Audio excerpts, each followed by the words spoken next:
সাংবিধানিক পদ থেকে দায়িত্বহীন কুরুচিপূর্ণ বক্তব্যের অভিযোগে ৫০০ কোটি টাকা ক্ষতিপূরণ সহ প্রধান নির্বাচন কমিশনার সিইসি কাজী হাবিবুল আউয়ালের পদত্যাগ চেয়ে একটি আইনি নোটিশ পাঠানো হয়েছে। ইসলামী আন্দোলন বাংলাদেশের সিনিয়র নায়েবে আমির মুফতি সৈয়দ মোহাম্মদ ফয়জুল করিমের পক্ষে সুপ্রিম কোর্টের আইনজীবী মোহাম্মদ আব্দুল বাসেত এই নোটিশটি পাঠান।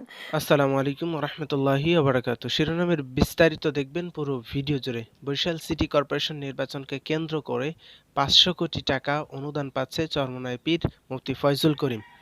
বিস্তারিত দেখবেন পুরো ভিডিও জুড়ে। মূল ভিডিওটিতে যাওয়ার আগে সকলের কাছে বরাবরের মতো অনুরোধ, যারা ভিডিওটিতে কেবলমাত্র নতুন ক্লিক করেছেন তারা দয়া করে আমাদের চ্যানেলটি সাবস্ক্রাইব করুন। আর যদি অলরেডি সাবস্ক্রাইব করে থাকেন, থ্যাংক ইউ সো মাচ। সময়ের প্রতি মুহূর্তের আপডেট পেতে অবশ্যই বেল আইকনে প্রেস করে আমাদের সঙ্গেই থেকে যাবেন। চলুন তো কথা না বাড়িয়ে আমরা আগে সেই ভিডিও ফুটেজটি দেখব, যে ভিডিওটিতে প্রমাণ সহ দেওয়া আছে যে চরমোনাই পীর সাহেব ৫০০ কোটি টাকা পেতে যাচ্ছে। চলুন তাহলে ভিডিও ফুটেজটি আগে দেখে আসি, তারপরে আমরা বিস্তারিতভাবে কথা বলবো। পুরো ভিডিও না দেখে কেউ আজে বাজে মন্তব্য করবেন না, অনুরোধ রইল। চলুন তো আগে ভিডিওটি দেখে আসি। সাংবিধানিক পদ থেকে দায়িত্বহীন কুরুচিপূর্ণ বক্তব্যের অভিযোগে ৫০০ কোটি টাকা ক্ষতিপূরণ সহ প্রধান নির্বাচন কমিশনার সিইসি কাজী হাবিবুল আউয়ালের পদত্যাগ চেয়ে একটি আইনি নোটিশ পাঠানো হয়েছে। ইসলামী আন্দোলন বাংলাদেশের সিনিয়র নায়েবে আমির মুফতি সৈয়দ মোহাম্মদ ফয়জুল করিমের পক্ষে সুপ্রিম কোর্টের আইনজীবী মোহাম্মদ আব্দুল বাসেত এই নোটিশটি পাঠান। নোটিশ পাওয়ার ৭ দিনের মধ্যে দাবি আদায় না হলে আইনি ব্যবস্থা নেওয়ার কথা জানান তার আইনজীবী। আমির মুফতি সৈয়দ মোহাম্মদ ফয়জুল করিম বরিশাল সিটি কর্পোরেশন নির্বাচনে মেয়র হিসেবে প্রতিদ্বন্দ্বিতা করেন। ভোট কেন্দ্রে পরিদর্শন করতে গেলে তার উপর হামলা হয়। এ ঘটনার বিষয়ে সাংবাদিকরা জানতে চাইলে প্রধান নির্বাচন কমিশনার কাজী হাবিবুল আউয়াল যে মন্তব্য করেন তা মানহানিকর দাবি করে এই নোটিশ পাঠান আমির।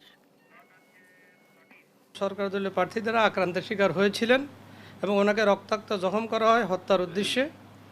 এই মর্মে ঢাকায় নির্বাচন কমিশন ভবনে প্রধান নির্বাচন প্রশ্ন করলে উনি জবাবে বলেন সব কিছু আপেক্ষিক, উনি কি ইন্তেকাল করেছেন আমরা দেখেছি না, উনি কতটা রক্তাক্ত হয়েছেন ওনার রক্তক্ষরণটা দেখিনি, যতটা শুনেছি ওনাকে কেউ পিছন থেকে ঘুষে মেরেছে।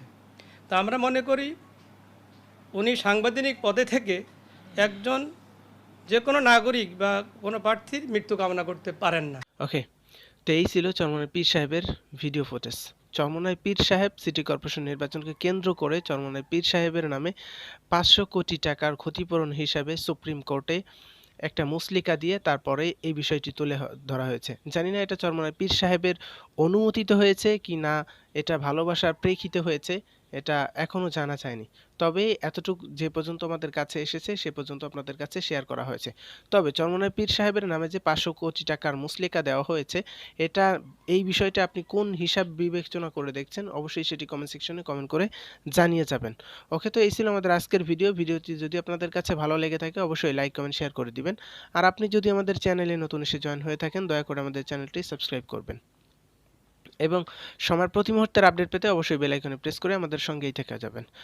ওকে, তো কথা হচ্ছে পরবর্তী কোনো ভিডিওতে, পরবর্তী কোনো ইস্যু নিয়ে। ততক্ষণ পর্যন্ত সুস্থ থাকবেন, ভালো থাকবেন, এই প্রত্যাশা এখানে বিদায় নিচ্ছি। আসসালামু আলাইকুম রহমতুল্লাহি ওয়া বারাকাতুহু।